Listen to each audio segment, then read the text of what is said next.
Essa só Une FM, a rádio que faz a diferença hoje, nessa sexta-feira, quadro Saúde em Pauta. Como dar apoio emocional, aliás, sem ser psicólogo.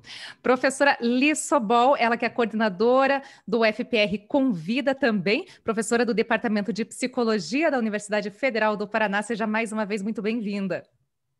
Olá, Patrícia, a todos que nos escutam, uma alegria compartilhar aqui com vocês.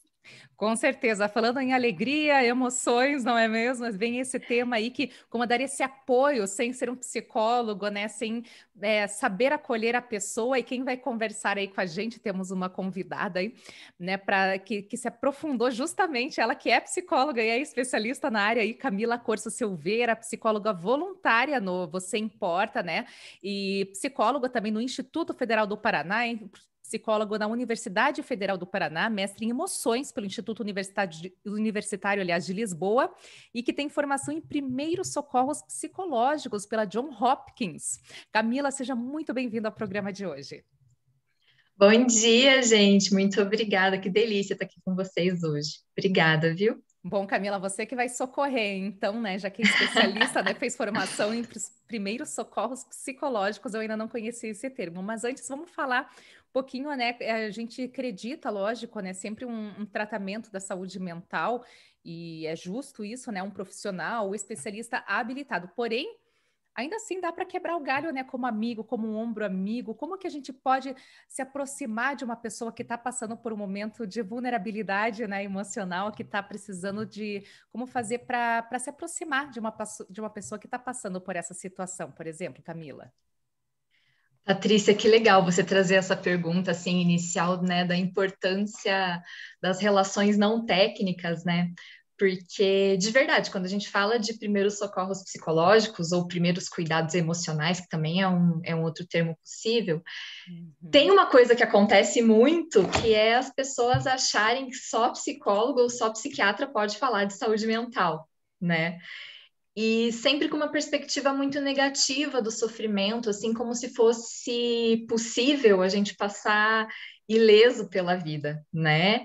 É como se existisse uma ideia quase mágica, assim, de que o conhecimento técnico dos profissionais tornasse a gente com uma emoção, uma saúde mental perfeita, né?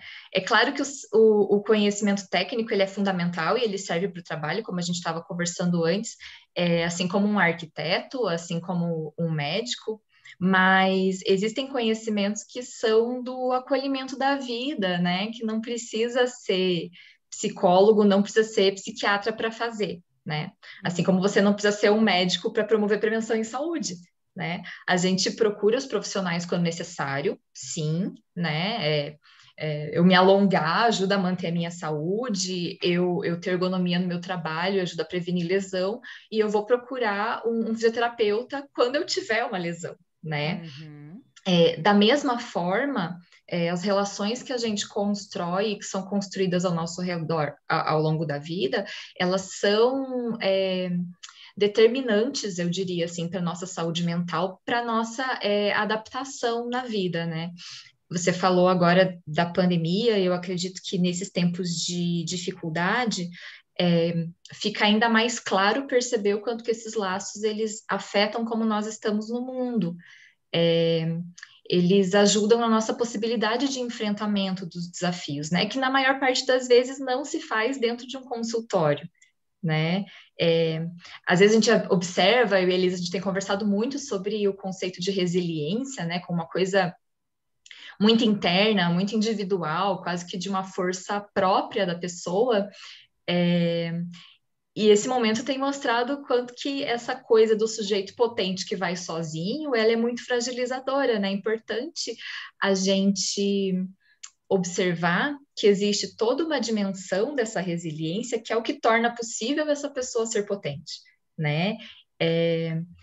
Se a gente pensa na possibilidade de lidar com o desconforto e enfrentar a adversidade, isso vai depender dos recursos que estão disponíveis. E isso tem uma relação muito direta com o suporte do contexto, né? Como é que eu posso receber suporte quando eu me sinto fragilizado? né? O quanto que é possível eu me sentir em segurança, né? Eu perceber que existe uma estabilidade ali. Então, de um modo geral, o apoio social, ele é um fator importante de proteção, né? E de fortalecimento, de deixar a vida mais fácil, Uhum, né? apoio social, É, gostei desse nome, né? É uma terapia, na verdade, né? Você ter amigos, você ter uma vida social não deixa de ser uma terapia, o que se torna bem difícil de se manter agora nesse período. Já começa aí o primeiro problema. Você não tem vida social.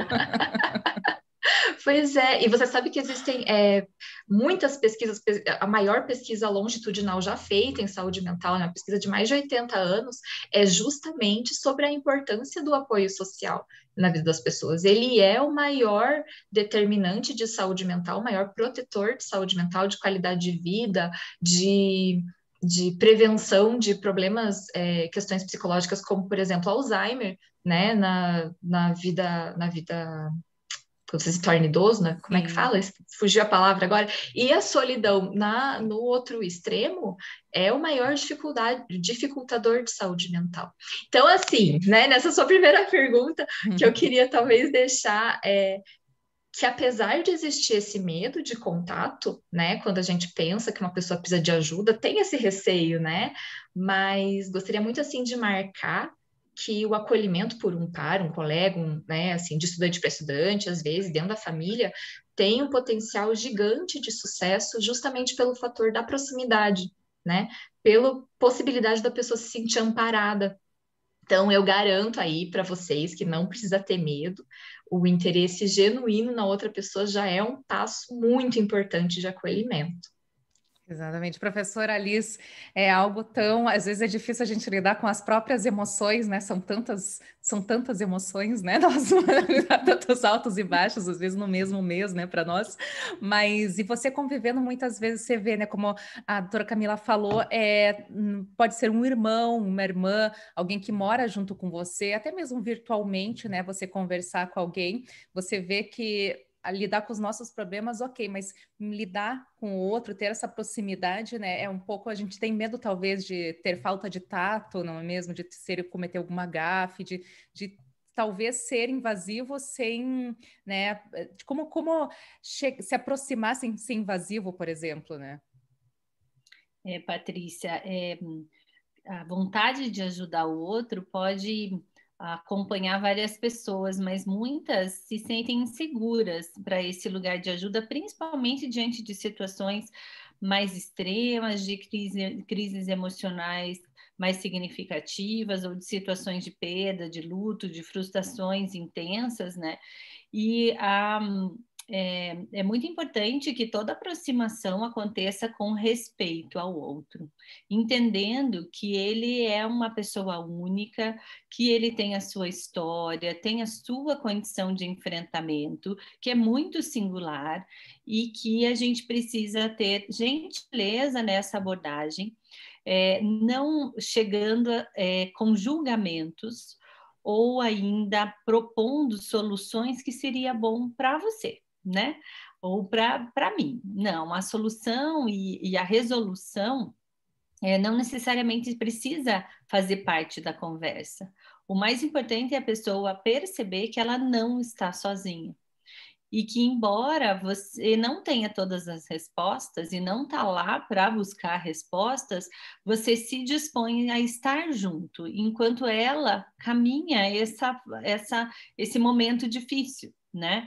E aí sim, com apoio, ela ter coragem de fazer as perguntas que a levem para um lugar de mais segurança, de mais conforto, mesmo em meio à dor, a dificuldades e a frustrações, né? E essa é a grande contribuição que qualquer ser humano tem na vida do outro, que não precisa ser psicólogo, psiquiatra, profissional técnico ou ter uma formação como da Camila, né, gente? Mas é essa sensibilidade humana e essa capacidade de se conectar com o outro é que dá este lugar e essa possibilidade das relações serem terapêuticas na nossa vida, serem, portanto, de cuidado um do outro, né?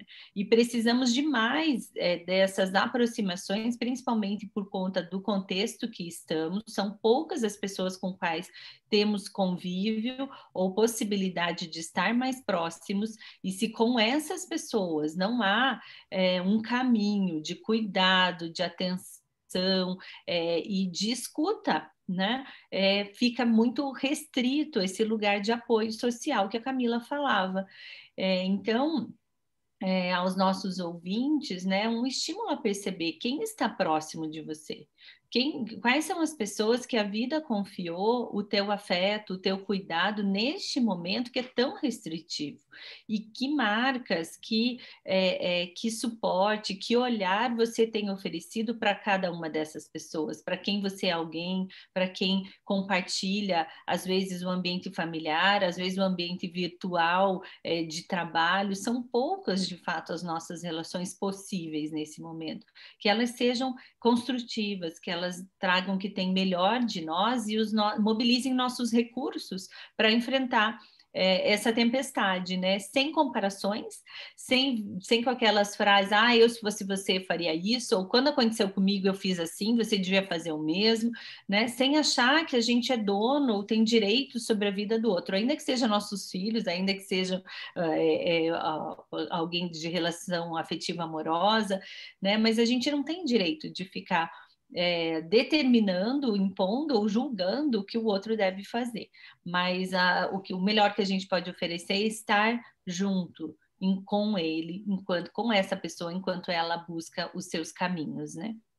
E estar junto nesse momento nem sempre significa, né, uma plataforma aí de vídeo, né, para quem tem mais idade, pode ser até uma simples ligação. Lembrar que a gente ainda tem telefone, né, com essas formas também de contato, né, para quem tem mais idade, para quem não tem tanta habilidade, até mesmo para um amigo também. E Camila, eu achei muito interessante, né, você tem também dentro da sua formação, lógico, de mestrado no Instituto Universitário de Lisboa, mas também você tem o curso de formação em primeiros socorros psicológicos, né, pela Johns Hopkins.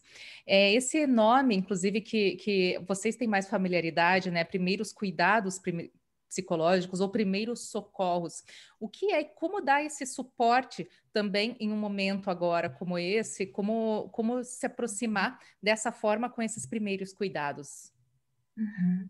Eu acho que você falou uma coisa muito importante, assim, Patrícia, de que a gente está num distanciamento físico, não significa distanciamento emocional, né? Então, os primeiros socorros psicológicos ou os primeiros cuidados emocionais, eles vêm justamente com uma atenção, né, em saúde mental, de acolhimento, que não é uma atenção técnica, né? É um apoio mais horizontal da gente poder se acolher, porque podem, como a Liz falou, né, assim, a possibilidade de cuidar de quem a vida te confiou, porque podem existir 1 milhão de psicólogos, 1 milhão de psiquiatras aí na nossa comunidade que eles não vão dar conta de coisas que são para além do consultório, que são de suporte na vida, né?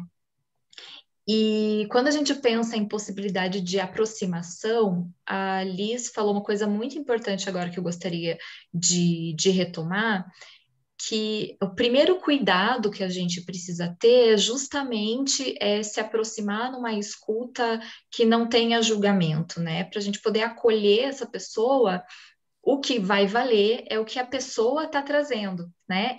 O acolhimento é sobre ele, é sobre o outro, não é sobre mim. Não são as minhas crenças, os meus valores que importam. Então, quando a gente fala de primeiros socorros psicológicos, a gente está falando de uma presença de suporte, né? E uma presença de suporte, ela tem o objetivo de reduzir o estresse daquela pessoa que precisa de ajuda, né? E daí, claro, de avaliar a necessidade de apoio, mas inicialmente tem esse objetivo de estabilização. Né? E aí a gente começa a entender, se a gente pensar que é uma presença de estabilização, a gente começa a entender que para ajudar o outro, a gente precisa estar disponível para isso. Então tem a regrinha de ouro, assim, dos primeiros socorros psicológicos, que é primeiro eu. né? É importante que a gente se sinta capaz de estar ali naquele momento, e se não for possível, comunicar a outra pessoa, né? Como você falou ali do telefone, né? Se para você, você não tem essa disponibilidade de estar no telefone por muito tempo, ou tem qualquer dificuldade em relação a isso, é importante que você possa pedir ajuda para outra pessoa fazer, né, essa ação, assim. Então, a primeira coisa é pensar, você está em condições de ajudar, né? De escutar sem pressa, de se corrigir se você falar uma coisa que pegou meio torto ali, que não foi bem entendido, né? Assim, de verificar o seu impacto no outro, como é que a sua presença pega no outro, se é possível redirecionar, né? É importante que a gente saiba os limites da nossa contribuição com bastante honestidade, né? Então, acho que essa é a primeira coisa, assim, não é só em termos de tempo, mas também emocionalmente, né? Se a nossa fala interna, ela tá muito intensa, né, eu estou muito preocupada com outras coisas, ou eu estou com muita raiva, ou, enfim, qualquer outra situação, fica muito difícil abrir espaço para ouvir o que o outro está dizendo, né? Então, acho que o primeiro ponto é esse, assim, tá atento às nossas crenças, aos nossos preconceitos, aos nossos valores, para que eles não interfiram nesse acolhimento. A nossa opinião, ela é baseada na nossa história de vida, né? E ela vale para as nossas experiências. A gente precisa lembrar que o acolhimento, como a Alice falou, ele não é sobre a gente, é sobre o outro, a experiência do outro, enfim. Então, a gente não está ali para mudar essa bagagem, né? Especialmente nesse momento de questões políticas tão, assim, Floradas e presentes, polarizadas, sim, tão aflorado. É importante que a gente saiba que ali esse não é o momento, né? Então, o outro, ele pode trazer coisas que a gente considera um absurdo, né? Que vão contra muitas coisas que a gente pensa. Esse momento é um momento de acolhimento e de estabilização, né? Então, não existe jeito certo de enfrentar o sofrimento, né? Quando a gente parte da ideia de que existe um jeito certo de enfrentar o sofrimento, a gente invalida os meios que o outro está encontrando para lidar com esse sofrimento, com essas emoções que ele tem. E isso tira ainda mais a potência do outro, que se sente desmobilizado, né? Porque daí você tem a impressão de que tá fazendo tudo errado, né? De que a gente gera no outro uma emoção de vergonha, de culpa, de não dar conta, né? Que existe um jeito de dar conta que a gente não está conseguindo. Então, esse cuidado de ouvir, ele faz muita diferença, né? Na acolhida, assim. Daí você perguntou da aproximação, eu penso que um cuidado que a gente precisa ter na aproximação é olhar qual é o tipo, né, tentando ser assim bem prática, qual é o tipo de relação que eu tenho com essa pessoa, né? Se eu perceber a necessidade, é porque eu tenho alguma relação com essa pessoa que tem alguma característica, é um professor, é um pai, né, assim, é uma mãe, é um amigo meu, enfim. E a partir dessa relação, eu posso identificar qual é o meio de acesso. Se é uma pessoa que eu tenho o costume de telefonar, pode ser o telefone, né? Se é uma pessoa se é meu pai ou minha mãe, enfim, que eu costumo ver filme junto no domingo, por exemplo, talvez depois do filme pode ser uma forma de acesso, né? Se é um professor, né, pode ser que ele, né, o estudante não está aparecendo ali na aula, bom, dá para mandar uma mensagem, dizer, olha, né, eu vi que você não está participando, você poderia ficar depois da aula para a gente conversar? Então, são formas de abrir vias de diálogo, né, que vão aí a partir da relação que está estabelecida, né? E às vezes só a percepção de que existe um suporte já é o suficiente para facilitar a ajuda, né? Para a pessoa se Exatamente. sentir acolhida, né? E daí vai poder abrir a oportunidade da pessoa dizer assim: obrigada, mas agora eu não estou precisando de apoio, obrigada, mas eu não quero. Ela sabe que você existe, ela sabe que se ela precisar, você está ali, entendeu? A rede foi fortalecida. E daí a gente respeita a autonomia dela de decidir se quer ajuda ou não, né? É engraçado Porque isso, essa. né, que você citou. Às vezes, só de você falar para a primeira pessoa, já seja um colega, uma pessoa mais íntima na sua vida, só você falou, parece que o problema já diminuiu. Já ficou algo mais fácil de se administrar, assim, nossa, mas eu estava tão nervosa por isso, né? E como você falou, né? Às vezes você saber que tem alguém te ouvindo também ajuda, assim como um abraço, né? Num momento de luto também, às vezes sem uma palavra, né? Que são essas questões também.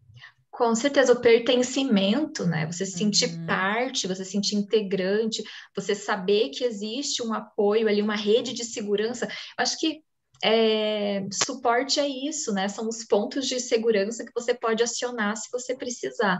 Então, isso já dá uma sensação de calma, não estou sozinho, né? Posso passar por isso com apoio se for necessário, É né? E verdade. daí, claro, assim, e se for uma pessoa que você não conhece, né? Digamos, você está numa situação, num local, e a pessoa está chorando muito, ela está muito abalada emocionalmente, você percebe, aí é importante, sim, nessa aproximação, que você se apresente, né? Identifique de onde você é, qual o seu objetivo, dá um contexto para a pessoa, para que ela possa também se sentir segura nessa aproximação. Acho que a palavra segurança, ela permeia aí todo esse movimento de primeiros socorros, né? Você chegar com delicadeza, valorizar essa outra pessoa como um ser humano que precisa saber quem eu sou também, né? Ajuda a apaziguar. Mas Camila e professora Liz, infelizmente o tempo está apertando agora por aqui, mas ainda assim, eu acredito que foi muito rico, sabe, essa conversa, assim, foi enriquecedora mesmo, tanto é que parece que passaram 5 minutos e a gente já está, assim, tendo que dar uma concluída agora nesse papo, porque lembrando, né, professora Liz, tem continuação esse tema, lógico, relacionado a outros pontos específicos, mas ainda assim aproveitando agora a presença da doutora Camila para concluir assim uma breve palavra para quem está nos ouvindo agora no momento de calma, respira, mas de encontrar uma pessoa numa situação assim e poder também ajudar, né? Patrícia, é muito precioso, né? Tudo que a Camila nos trouxe com toda essa experiência dela. E também lembrar, né, dentro do que ela destacou ali, de que quem está em dificuldade, quem está passando por momentos, e quando as emoções começam a se agigantar dentro da gente, a transbordar de uma maneira incomodativa, que a gente pode buscar, né, esse suporte. Procura em volta e ver quem você percebe que pode te dar essa escuta afetiva. E a gente vai tendo que aprender um com o outro a como fazer isso, porque esses diálogos em profundidade, a escuta, a fala com a correspondência da escuta que acolhe, eles são transformadores. Os diálogos, né, são transformadores tanto para quem fala quanto para quem ouve.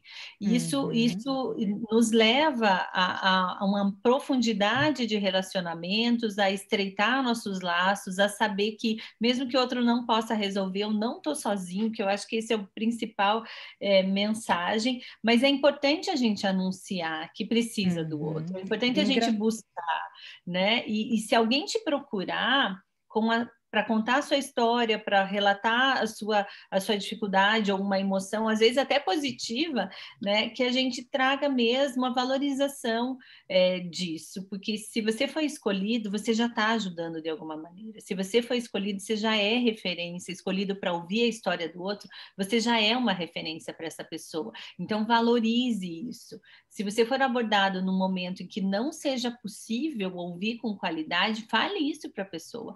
Eu quero muito ouvir o que você tem a me dizer, mas nesse momento eu não consigo. Ou eu tenho 10 minutos para a gente conversar agora, mas a gente pode conversar mais amanhã. Então, você valoriza isso, né? E também tem duas questões que podem ajudar muito nessa. Ajudar a pessoa perguntando o que você acha que pode te ajudar nesse momento. Se você percebe que ela está procurando caminho e não consegue muito estabelecer esses caminhos, lembrar ela também o que lhe ajudou em outros momentos. Quando você passou por situações difíceis anteriormente, como é que você fez? Ou se você é alguém que compartilha, né, a vida com essa pessoa, lembre a ela. Veja, da outra vez que você passou por algo tal, lembra o que você fez? Ajuda ela a trazer a memória, o que renova a esperança, a inspiração dela, a coragem para enfrentar. No momento em que ela começar a buscar, vamos ter que já encerrar no último minuto já, infelizmente. Mas a gente, professora Liz, Eu te aguardo, então, no próximo Saúde em Pauta, a gente falando também sobre a continuação desse tema. E Camila Corso Silveira, agradecer muito a sua participação aqui no quadro Saúde em Pauta. Muito obrigada, muito obrigada por esse espaço. Talvez a gente pudesse deixar uma ideia final, acho brilhante tudo que a Alice falou, e complementar só com um pontinho que eu queria deixar assim muito Sim. evidente, é que é absolutamente natural nós estarmos experimentando reações emocionais intensas nesse momento, é absolutamente natural a gente estar vivendo um desconforto e realmente assim, se você não estiver se sentindo ansioso, porque né, nosso radar de medo aí tá toda, é porque você não não é humano, tá um pouco é descontextualizado. Então, assim, a possibilidade de a gente normalizar também essas reações num acolhimento faz diferença, né? Quando você me pergunta assim, se eu pudesse resumir na condução o que importa, a gente vai pensar que a resposta emocional ela é uma curva, né? E a gente poder dar sustentação para essa onda vai ajudar muito essa pessoa. Então, deixa ela se expressar emocionalmente da forma que vem, como vem, é importante dar contorno. Eu acho que isso tá ótimo, já ajuda bastante. Te agradecendo rapidamente aqui, um abraço enorme para vocês e que no Música Urbana a gente tem que seguir agora com mais trilha sonora. Um beijão enorme. Obrigada. Obrigada.